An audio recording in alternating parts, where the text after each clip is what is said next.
सो hey guys, स्वागत है आपका मेरे इस नए वीडियो में। इस वीडियो में मैं बात करूंगा आरआरबी रेलवे ग्रुप डी के एग्जाम में आने वाला बहुत ही मोस्ट इम्पोर्टेंट क्वेश्चंस। ठीक है, ये रक्षा प्रतिरक्षा के उस पे है, जो कि आरआरबी रेलवे ग्रुप डी के एग्जाम में बहुत मोस्ट इम्पोर्टेंट है। तो मैंने सोचा आप लोगों के लिए इस विषय पे जो है आप लोगों के लिए जो है मैं वीडियो बना दूं, ताकि आप लोग जिन बच्चों के पास बुक ये नहीं है वो अपना कॉपी लेके अपना नोट्स लेके अपना तैयारी कर सके। ठीक है, खासकर उन बच्चों के लिए है जो बच्चे मिडिल क्लास हैं, जिन्होंने बैच वगैरह ज्वाइन नहीं किया है, उनके लिए यह वीडियो जो है बहुत कामगार साबित होगी। ठीक है, वीडियो को एंड तक देखना। आप लोगों को आरआरबी रेलवे ग्रुप डी के एग्जाम में जब ये पेपर देने जाओगे तो इस क्वेश्चन की याद जरूर आएगी, ध्यान रखना इस चीज़ का।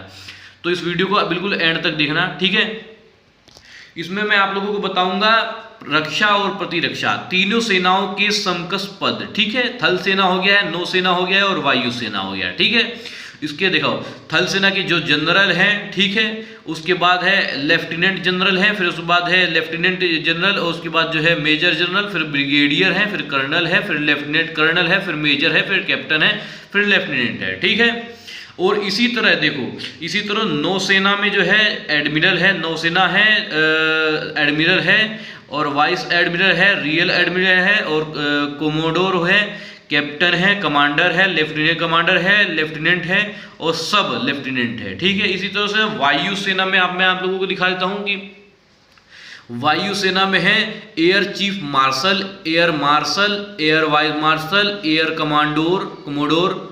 ठीक है, ग्रुप कैप्टन, फिर विंग कमांडर, फिर जो है जैसे हमारे अभिनंदन सर थे जो विंग कमांडर थे। ठीक है, जो पाकिस्तान में जो उनके साथ वो हुआ था, या आप लोग गलती से पाकिस्तान में चले गए थे। ठीक है, तो विंग कमांडर थे वो। ठीक है, फिर स्क्वाड्रन लीडर है, फ्लाइट लेफ्टिनेंट है, फिर फ्लाइट ऑफिसर है। ठीक है, इसी तरह से देखो आरआरबी रेलवे ग्रुप डी के एग्जाम में ये क्वेश्चंस आप लोगों को देखने में बेशक ही ऐसा एज नॉर्मल लग रहा होगा, लेकिन आरआरबी रेलवे ग्रुप डी के एग्जाम में बहुत मोस्ट इंपोर्टेंट रहने वाला है। ठीक है, उसके बाद मैं उसके बारे में बता दूं। देखो, भारतीय थल सेना की कमान में मुख्यालय, ये भी आप लोग बिल्कुल पढ़ के और अपने दिमाग में जरूर घुसा के जाना है, ध्यान रखना इस चीज का। जब आप लोग वहां आरआरबी रेलवे ग्रुप डी के एग्जाम में सीबीटी एग्जाम में बैठोगे ना भाई, आरआरबी रेलवे ग्रुप डी का एग्जाम सीबीटी होने वाला है, मैं आप लोगों को पहले ही बता देता हूं। ठीक है, आरआरबी रेलवे ग्रुप डी का एग्जाम सीबीटी रहने वाला है। ठीक, कंप्यूटर बेस्ड टेस्ट होगा आप लोगों का। ठीक है, उसके बाद देखो भारतीय थल सेना की कमान व मुख्यालय। ठीक है, कमान देखो यहाँ पर क्या है, कमान है और उनके मुख्यालय। ठीक है, पश्चिमी कमान है और क्या है, चंडीगढ़। पूर्वी कमान क्या है, कोलकाता। मध्य कमान क्या है, लखनऊ। उत्तरी कमान क्या है, उधमपुर। ठीक है, दक्षिणी कमान क्या है, पुणे। दक्षिण पश्चिमी कमान कहाँ है, जयपुर। ठीक है, प्रशिक्षण कमान कहाँ है, शिमला। ठीक है, और इसी तरह से देखो, इसी तरह से आप लोग देखेंगे कि भारतीय नौसेना की कमान में मुख्यालय। देखो, भारतीय नौसेना की कमान में मुख्यालय, कमान और उनके मुख्यालय। ठीक है, आप लोग बिल्कुल आप बोर मत होइए, बिल्कुल ये पेपर आप लोगों को आरआरबी रेलवे ग्रुप डी के एग्जाम में बिल्कुल देखने को मिलेगा, फिर आप लोगों को यही से याद करना, इसलिए मैं कहता हूँ पढ़ के जाओ। ठीक है, कमान और मुख्यालय, दक्षिणी कमान कोच्चि। ठीक है, पूर्वी कमान विशाखापट्टनम। ठीक है, पश्चिमी कमान मुंबई। ठीक है, अब फिर देखो भारतीय वायु सेना की कमान व मुख्यालय। ठीक है, कमान और वायु सेना की मुख्यालय। ठीक है, पश्चिमी क्षेत्र नई दिल्ली। ठीक है, पूर्वी क्षेत्र शिलोंग। ठीक है, मध्य क्षेत्र इलाहाबाद। दक्षिण पश्चिमी क्षेत्र जोधपुर। दक्षिणी क्षेत्र तिरुवनंतपुरम। प्रशिक्षण कमान बेंगलुरु। रख रखाव कमान नागपुर। ठीक है, फिर उसके बाद देखो नौसेना प्रशिक्षण स्थान। ठीक है, INS Chilka Bhubaneswar. INS Hamla Mumbai. INS Mandovi Goa. INS Valsura Gujarat. INS Shivaji Lonavala Maharashtra. ठीक है, INS Circars Visakhapatnam. Sailors training establishment Dabolim Goa.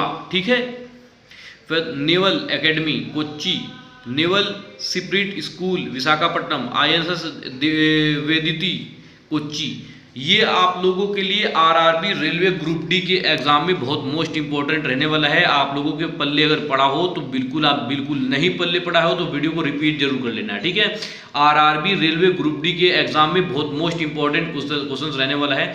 ये जरूरी नहीं है देखो कि आप लोग जो पढ़ के जाओगे, या आप लोगों का मास्टर जो बैच वाला मास्टर, आप लोगों ने सोचा होगा कि मैं बैच ज्वाइन कर लेता हूँ, 700-800 रुपये में आप ग्रुप डी का पेपर निकल जाएगा। आप लोग भूल है, ध्यान रखना इस चीज़ का।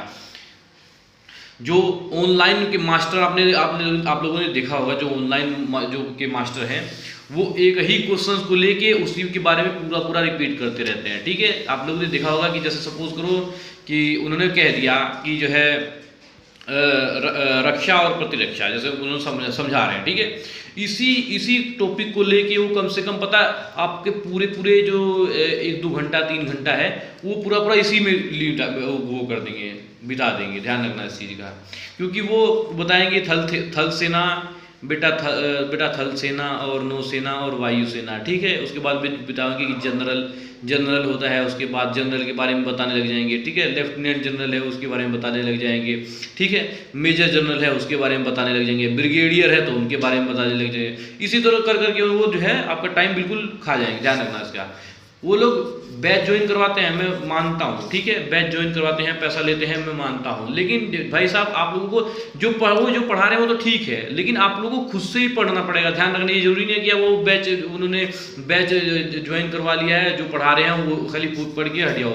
आप खुद से ही पढ़ना स्टार्ट करो, ठीक है। आप लोगों को अच्छे से पढ़ाई करनी है। देखो आरआरबी रेलवे ग्रुप डी का एग्जाम देना है तो मेरी मानो, ठीक है। आप लोग बैच में से पढ़ ही रहे हो, ऑफलाइन ऑनलाइन कुछ भी पढ़ रहे हो, पढ़ ही रहे हो, लेकिन घर पे भी पढ़ना स्टार्ट करो भाई। अगर आप लोग घर पे नहीं पढ़ोगे तो नहीं आपका पेपर निकलेगा, चाहे मैं लिखवा के ले लो। ध्यान रखना, ऐसे ही नहीं, मतलब जो बच्चा मेहनत कर रहा है, एक बच्चा सोच रहा है कि मेरा जो है मैं मास्टर से पढ़ रहा हूँ, मास्टर जी मुझे सब बता देंगे, कुछ नहीं ऐसा है होने वाला है। कोई किसी की गारंटी काम आने वाली नहीं है। सब क्या जरूर देते कि मैं 100 में से 100%, 100 में से 120 आया कहाँ से। सबसे पहले तो ये मास्टर जी से पूछो कि 100 में से 110 रुपये आया कहाँ की, 100 में से 101%, 110%, 120% कि मैं पास करवा दूंगा, कहाँ से पास करवाओ। तो ये 100 में से 100 से आगे गिनती नहीं है। जब तुमने 100 पहले ही नाम ले लिया उस चीज़ का कि हाँ 100 तक के है, जब 100 में से 1% ना, बिल्कुल ऐसे आप लोग बिल्कुल भी इस लालच के में बिल्कुल मत पढ़ना पड़ेगा आप लोगों को। ध्यान रखना इस चीज़ का। आप लोग जो ऑफलाइन ऑनलाइन कहीं भी पढ़ रहे हो, उसके बाद घर पे भी आके प्रैक्टिस स्टार्ट करो। ध्यान रखना इस चीज़ का। घर पे आके प्रैक्टिस स्टार्ट करो, लगातार पढ़ाई करो, क्योंकि RRB railway group D exam का 17 नवंबर को स्टार्ट होने वाला है एग्जाम, ठीक है। सीबीटी एग्जाम होगा इसका, जहाँ भी पूरे देश में पेपर होने वाला है। काफ़ी लाखों बच्चों ने फॉर्म भरा है। पेपर भी ऐसा वैसा नहीं आएगा आप लोगों का, हार्ड आएगा पेपर। ध्यान रखना इस चीज़ का, बहुत ज़्यादा हार्ड आने वाला है आप लोगों का पेपर देख के सिटी बिट्टी गुल हो जाएगी आपकी, आप जितने पढ़ाकू लड़के हो। ध्यान रखना। देखो मैं ये तो नहीं कहता कि यही क्वेश्चन आएगा, लेकिन इसमें से ही क्वेश्चन बनेगा, इतना तो बता सकता हूँ मैं आपको। आरआरबी रेलवे ग्रुप डी के एग्जाम में एक एक जो है आप लोगों को पढ़ना पड़ेगा, ठीक है।